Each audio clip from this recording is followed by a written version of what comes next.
하나님께서 또 요셉과 함께 하시고 또 요셉을 형통하게 하셔서 이제 요셉은 애굽의 총리의 자리에 이르게 되어집니다.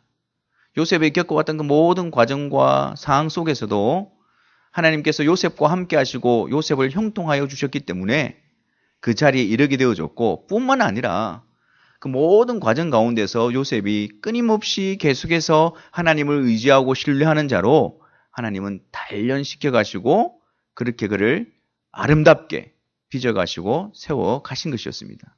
그래서 이 요셉이 그 자기들을 판 형들이 자기 앞에 와서 머리를 숙이고 무릎을 꿇고 있는 그런 상황.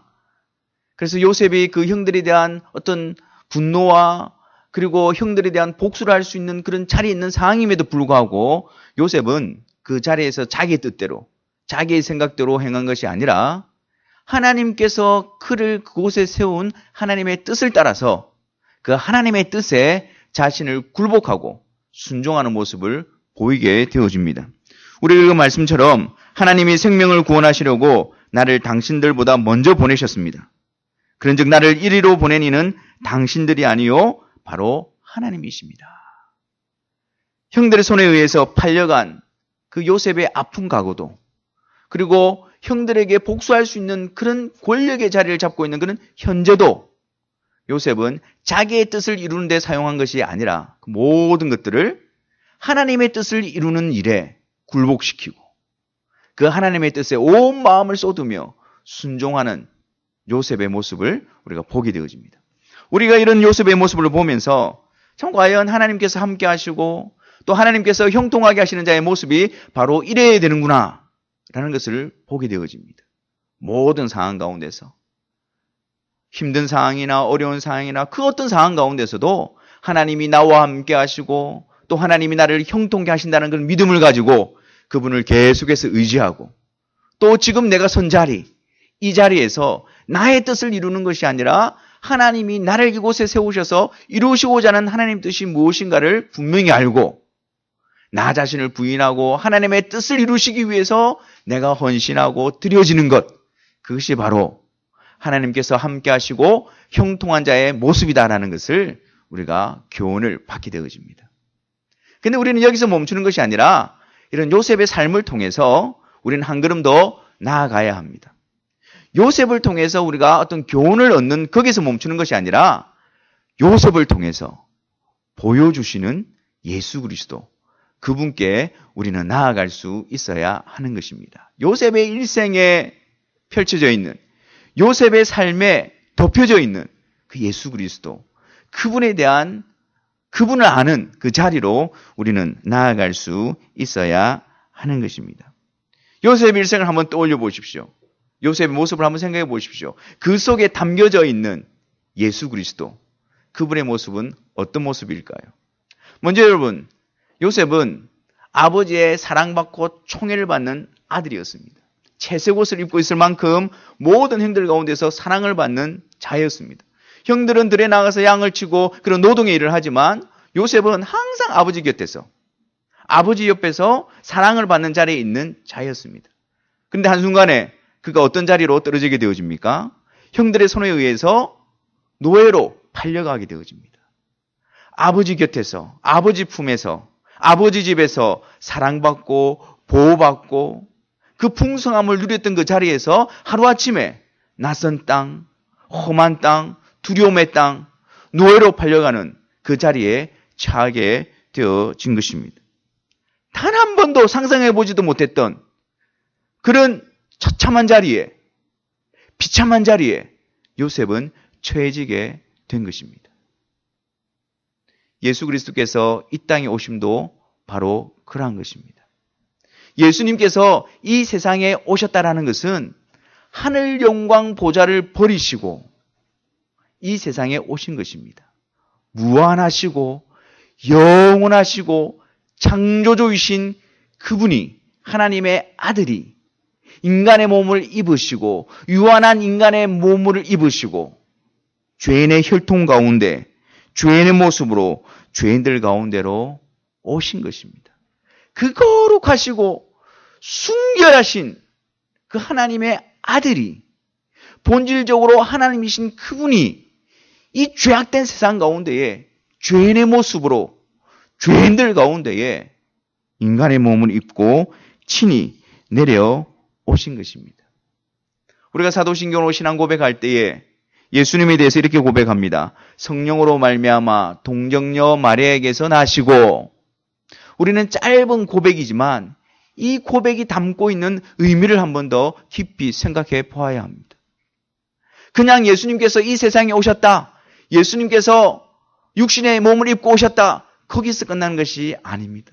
우리는 이 고백을 통해서 예수 그리스도께서 우리를 위하여 이 세상에 오시기 위해서 치루신 그 희생과 그 낮아지심을 우리는 기억할 수 있어야 하는 것입니다. 하늘 보좌를 버리고 이 세상에 오신 것입니다. 하늘 영광을 뒤로 한 채 이 죄악된 세상 가운데로 내려오신 것입니다. 우리가 상상할 수도 없는 희생이며 우리가 상상할 수도 없는 그런 낮아지심인 것입니다. 우리를 구원하시기 위하여, 우리에게로 오시기 위해서 예수 그리스도는 그 영광된 자리와 그 영광된 지위와 그 영광스러운 보좌를 던져버리시고 낮고 낮은 이 죄악된 이 험한 세상 가운데로 주님은 친히 오신 것입니다. 우리가 주님께로 가는 것이 아닙니다. 우리가 주님을 영접해 주는 것도 아닙니다. 우리가 주님을 택하여 주는 것도 아닙니다. 우리가 주님을 믿어주는 것도 아닙니다. 우리가 주님을 믿는다는 것은 주님이 그 엄청난 낮아짐과 희생을 치루시고 내게로 오셨다라는 것을 의미하는 것입니다.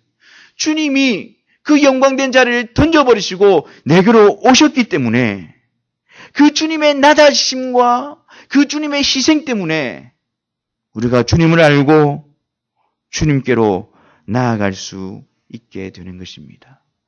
요셉이 아버지의 품속에서 노예의 자리로 떨어지는 모습을 통해서 우리는 예수 그리스도께서 하늘 영광 보좌를 버리시고 이 세상에 오신 그 의미를 살펴볼 수 있는 것입니다. 둘째로 요셉의 모습을 통해서 우리는 어떤 그리스도의 모습을 보게 되어집니까? 요셉이 노예로 팔려가서 군대장관 보디발의 집에 가정총무로 일을 하게 되어집니다. 하나님께서 함께 하시고 형통하게 하셔서 그는 그곳에서도 인정을 받게 하시고 신임을 얻어서 그 장군의 집에 있는 모든 것들을 관리하는 총무의 자리에 앉게 되어집니다. 하지만 얼마 지나지 않아서 그 보디발의 아내가 그 요셉의 용모의 준수함을 보고 끊임없이 계속해서 유혹하게 되어집니다. 그럴 때 요셉은 하나님 앞에서 내가 어찌 이 큰 악을 행하여 죄를 범할 수 있겠는가? 라고 말하면서 그 죄 유혹을 거부해버리죠. 하지만 그 보디발 아내는 계속해서 요셉을 유혹하고 요셉이 계속해서 날마다 거부하고 그와 함께 있지 않으니까 어떻게 해버립니까? 거짓으로 요셉에게 죄를 덮어 씌워버립니다. 속임수로 죄를 범하지 않은 요셉에게 죄를 범한 것처럼 죄를 뒤집어 씌워버립니다. 있지도 않은 일을, 일어나지도 않은 일을, 행하지도 않은 일을 꾸며서 마치 요셉이 그 일을 행한 것처럼 그렇게 몰아세워버립니다. 요셉은 억울하게 보디발 장군의 아내의 거짓 고소로 말미암아 죄를 짓지 않았음에도 불구하고 누명을 쓰고 죄인의 자리에 서게 되어집니다. 죄를 짓지 않았음에도 불구하고 그 죄에 대한 대가를 지불하게 되어집니다. 감당하게 되어집니다. 죄를 짓지 않았음에도 불구하고 요셉은 묵묵히 그 길을 걸어가고 있습니다. 여러분, 예수 그리스도께서 십자가에 달리신 이유가 무엇일까요? 십자가형이라고 한다면 그 당시에 극악무도한 죄수들이 당하는 처형 방법이었습니다. 근데 왜 예수님께서 십자가에 달리셔야만 했을까요? 하나님의 아들이시고 거룩하시고 순결하신 그 예수 그리스도에게 십자가라는 것이 합당한 것일까요? 예수님은 죄가 없으신 분이십니다. 예수님은 거룩하신 하나님의 아들이시기 때문에 죄가 없으실 뿐더러 죄를 지을 수도 없는 분이십니다. 비록 예수님께서 육신을 입고 이 세상에 오셨지만 죄악된 이 세상 가운데 유혹 가운데 시험 가운데 계셨지만 그 예수님은 죄가 없으신 분이시기 때문에 죄를 범하는 분이 아니셨습니다. 그래서 히브리서 4장 15절에는 이렇게 말씀하죠. 모든 일에 우리와 똑같이 시험을 받으신 이로되 죄는 없으시니라. 육신을 입고 이 세상 가운데 오셨지만 시험과 죄와 유혹 가운데 계셨지만 그 예수님은 죄가 없으신 분이시기 때문에 죄를 범하지 않으셨고 오히려 그 예수님만이 유일하게 하나님의 법에 완전히 순종하는 의로우신 분이셨습니다. 나는 아버지의 뜻을 행하러 왔노라 라고 말씀하시면서 예수님만이 유일하게 아버지의 뜻에 온전히 순종하시는 분으로서 이 세상에 계신 분이셨습니다. 그렇기 때문에 예수님께서 십자가에 달리셨다라는 것은 예수님의 죄가 있어서 예수님의 죄 때문에 달린 것이 아니었습니다. 표면적으로 볼 때 그 당시 종교 지도자들의 시기와 거짓 고소로 말미암아 예수님이 십자가에 달리시게 되었습니다. 그리고 빌라도 총독이 밀란이 일어날까 두려워서 그 민심을 잠잠케 하기 위해서 예수님의 죄가 없음에도 불구하고 그것을 알고 있음에도 불구하고 십자가처형이라는 판결을 내려주게 됨으로써 예수님이 십자가를 지게 된 것입니다. 하지만 영적으로 죄 없으신 예수님께서 십자가를 지시게 되신 이유는 성경에서 이렇게 말씀합니다. 여호와께서 우리 무리의 죄악을 그에게 담당시키셨도다. 고린도후서에는 하나님이 죄를 알지도 못하신 이를 우리를 대신하여 죄로 삼으셨도다. 그렇게 말씀합니다. 다시 말해서 예수님께서 십자가에서 죽으신 이유는 바로 우리를 대신해서 우리의 죄를 대신 담당하시고 우리가 받아야 되는 죄의 형벌을 대신 받으시기 위해서 십자가에 달리신 것입니다.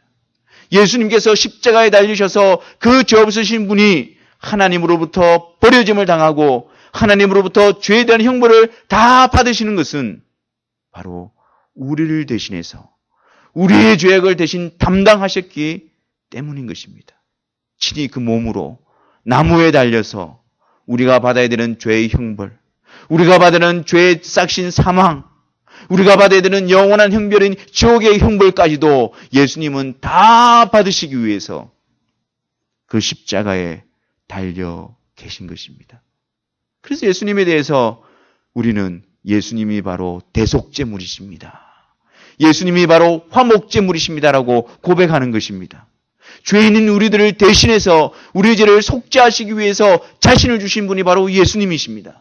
하나님의 진노 아래 있는 우리들을 대신해서 자신을 주심으로 하나님의 진노를 누그러뜨려 하나님과 화목이 일어나게 하기 위해서 자신을 들이신 분이 바로 예수님이십니다라고 우리는 그렇게 고백하는 것입니다. 요셉이 억울하게 죄를 뒤집어쓰고 묵묵히 그 죄의 대가로 감옥에 가는 모습을 통해서 죄 없으신 예수 그리스도께서 우리의 죄를 대신 담당하시고 묵묵히 아버지의 뜻을 이루시기 위해서 십자가를 지고 가고 계신 그 모습을 우리는 보게 되는 것입니다. 또한 요셉을 통해서 우리는 어떤 예수 그리스도의 모습을 발견하게 되어지는 것일까요? 요셉은 억울하게 감옥에 들어가게 되어지지만 그 감옥에 있을 때 그 왕의 신하였던 떡 맡은 간원장과 술 맡은 간원장을 만나게 되어집니다. 그들이 꿈을 꾸게 되어지는데 요셉이 하나님의 지혜로 그 꿈을 해석해 줍니다. 그 꿈의 내용은 떡 맡은 간원장은 목배임을 당하게 될 것이고 술 맡은 간원장은 복직이 될 것이라는 내용이었습니다. 요셉의 꿈의 해석대로 그대로 이루어지게 되어지고 술 맡은 간원장이 이제 복직이 되어집니다. 그래서 요셉이 술 맡은 간원장에게 복직이 되어지면 나의 억울함을 풀어달라고, 나를 기억해달라고 그렇게 부탁을 합니다. 하지만 술 맡은 간원장이 복직이 되고 난 다음에 감옥에 있는 요셉을 잊어버리게 되어집니다. 그리고 2년이라는 세월이 지나게 되어집니다. 그때 어떤 일이 일어나냐면 바로 왕이 꿈을 꾸게 되어지는데 도무지 그 꿈의 내용을 알 수가 없는 것입니다. 그래서 모든 자들에게 불러서 내 꿈을 해석하고 알게 해달라고 그렇게 요청을 하게 되어집니다. 그러나 그 꿈에 대해서 그 누구도 바른 해석을 하는 신하가 없었습니다. 그때 술 맡은 간원장이 감옥에 있는 요셉을 기억하게 되어집니다. 그래서 왕이 요셉을 부르게 되어지고 요셉에게 그 꿈의 내용을 이야기하게 되어집니다. 그때 요셉이 그 바로 왕 앞에서 이렇게 말합니다. 그 꿈은 하나님이 그가 하실 일을 바로에게 보이심이니다 라고 말하는 거예요. 사람들은 요셉에게 주목합니다. 요셉의 입을 쳐다보고 있습니다. 그 꿈을 어떻게 해석할 것인가를 알기 위해서 요셉에게 주목합니다. 그리고 요셉을 통해서 하나님이 하실 일을 그들이 듣게 되어집니다. 요셉은 하나님이 주신 지혜로 말미암아 바로의 꿈을 해석함으로 하나님이 하실 일을 드러냅니다. 사람들은 요셉을 통해서 하나님이 하실 일을 듣고 알게 되어집니다. 우리는 이런 요셉의 모습을 통해서 예수님이 바로 하나님의 계획과 하나님의 뜻을 알리시기 위해서 오신 분이라는 것을 알게 되어집니다. 예수 그리스도, 그분이 바로 하나님의 뜻을 이루러 오신 분이시며 하나님의 지혜가 되시는 분이십니다. 창세전에 하나님이 가지셨던 그 비밀스러운 계획, 그 하나님의 완전하신 뜻, 그것이 바로 예수 그리스도가 이 세상에 오심을 통해서 드러나게 되어진 것입니다.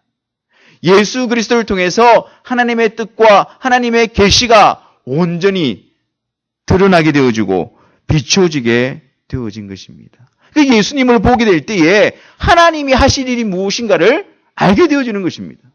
예수님 자체가 바로 하나님의 뜻입니다. 예수님의 자체가 바로 하나님의 계획입니다. 예수님 자체가 바로 하나님이 하실 일인 것입니다. 그래서 예수님을 보게 될 때에 우리는 하나님의 계획과 하나님의 뜻과 하나님의 하실 일을 알게 되어지는 것입니다.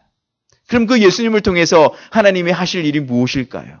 예수님을 바라보십시오. 예수님께 주목해 보십시오. 예수님을 통해서 도대체 하나님이 가지신 뜻이 무엇이며 하나님이 이루실 하실 일이 무엇일까요? 요한복음 3장 16절과 17절 말씀에 하나님이 세상을 이처럼 사랑하사 독생자를 주셨으니 이는 저를 믿는 자마다 멸망치 않고 영생을 얻게 하려 하심이라. 그 아들 예수 그리스도를 통해서 나타내신 그 아들 예수 그리스도를 통해서 이루실 하나님의 하실 일은 바로 멸망 가운데 있는 자들을 예수 그리스도로 말미암아 영원한 생명을 주시는 바로 그 일인 것입니다. 그래서 17절에 보면 아들을 세상에 보내신 것은 심판하려 하심이 아니라 구원하시기 위함이라고 분명히 하나님의 뜻을 나타내 보여주고 있는 것입니다.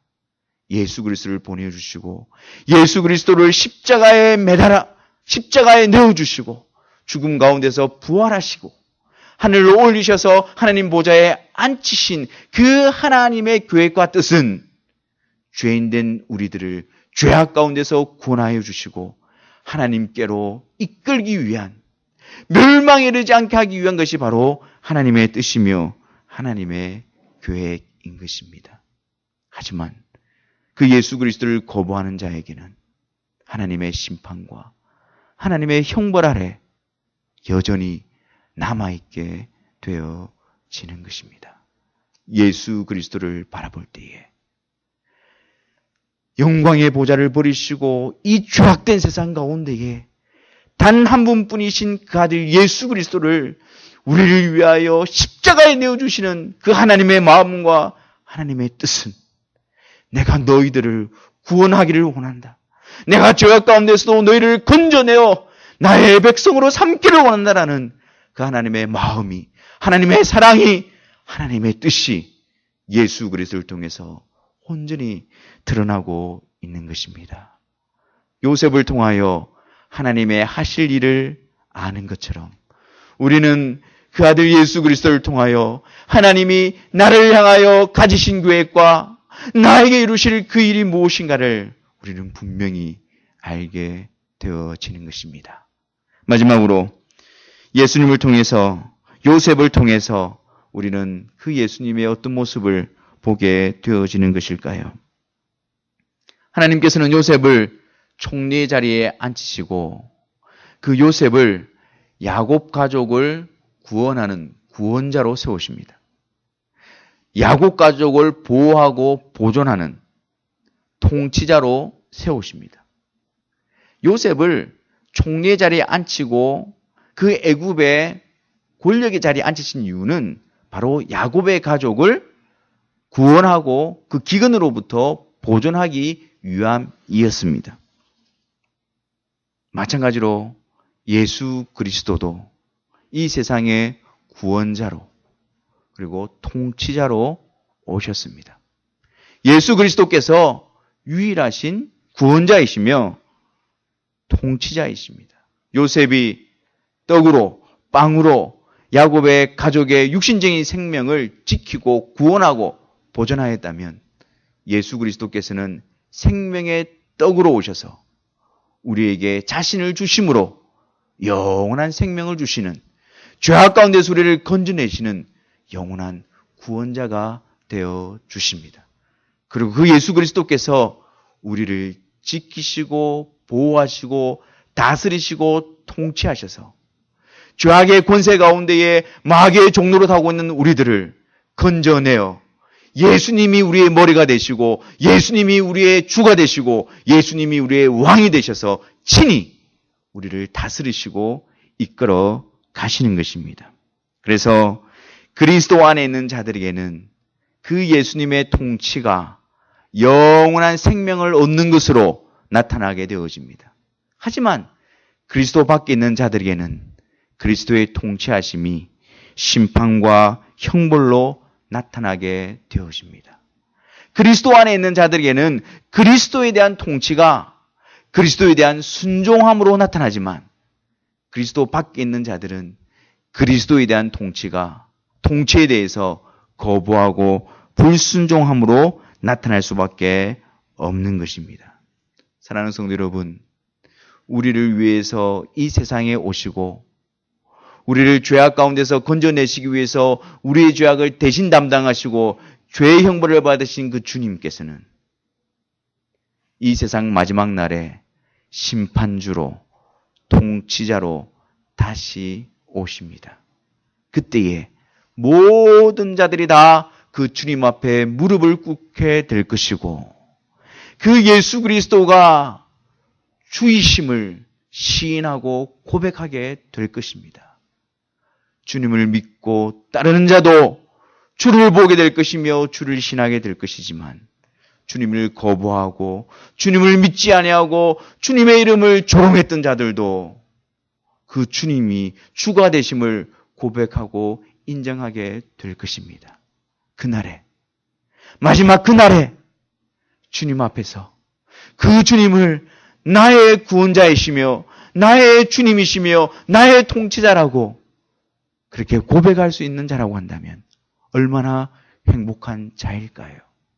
하지만 반면에 그 주님 앞에서 그 주님을 알지 못하고 주님을 믿지 않고 주님을 거부했다고 한다면 그 주님 앞에서 얼마나 큰 두려움과 안타까움에 쌓이게 되어질까요? 그날에 주님께서는 우리의 심판주로 통치자로 오셔서 하나님 아버지께서 예수 그리스도를 통해서 말씀하시고 약속하신 대로 그것을 이루어 주실 것입니다. 다른 것이 아니라 그 아들 예수 그리스도를 통해서 보여주시고 말씀하신 그 말씀대로 우리 하나님께서는 이루어 주시고 심판하여 주심으로 자격 없고 부족하지만 그 하나님이 약속하신 대로 예수 그리스도를 믿고 의지하는 자들은 영원한 생명으로 천국으로 들어가게 될 것이고 부족한 자이지만 죄인이지만 여전히 예수 그리스도를 거부함으로 그 죄인의 자리에 남아있는 자들은 주님이 말씀하신 대로 영원한 형벌에 처해지게 될 것입니다. 마지막 날에 그것 외에는 없습니다. 그것 외에는 없습니다. 우리 주님만이 영원하시고 불변하시는 분이시기 때문에 하나님의 약속만이 하나님의 말씀만이 예수 그리스도를 통해서 나타내신 그분만이 유일한 심판의 근거와 이유와 기준이 되어지는 것입니다. 사랑하는 성도 여러분, 예수 그리스도를 바라보십시오. 예수 그리스도를 주목하십시오. 하늘 영광 보좌를 버리시고 죄인된 나를 구원하여 주시기 위해 이 땅에 오신, 내게로 찾아오신 그 주님을 바라보십시오. 죄악 가운데서 나를 건져내시기 위해서 나의 모든 죄를 담당하시고 내가 받아야 될 모든 죄의 형벌을 십자가에서 자신의 생명으로 대신 담당하신 그 예수 그리스도를 바라보십시오. 그리고 다시 오셔서 말씀하신 대로, 약속하신 대로 나를 천국에 들어가게 하실 그 영원하신 왕이신 예수 그리스도를 바라보십시오.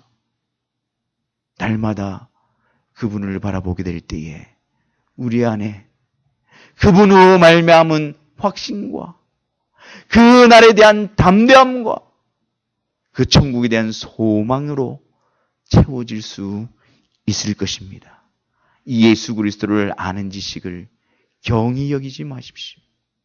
이 복된 예수 그리스도를 아는 지식이, 그 예수 그리스도를 아는 믿음이 우리 속에 굳어지지 않도록, 우리 속에 화석화되지 않도록, 우리 속에 경히 여김을 당하지 않도록 날마다 성령 안에서 깨어 예수 그리스도를 아는 지식이 우리의 생명이 되어지게 하여 주시고, 우리의 힘이 되게 하여 주시고, 우리의 담대함이 되게 하시고, 우리의 소망의 근거가 되게 해달라고 깨어 기도하심으로 예수 그리스도 안에서 예수 그리스도와 함께 그날을 소망하시는 진정한 주의 백성들이 되시기를 주님의 이름으로 축원합니다.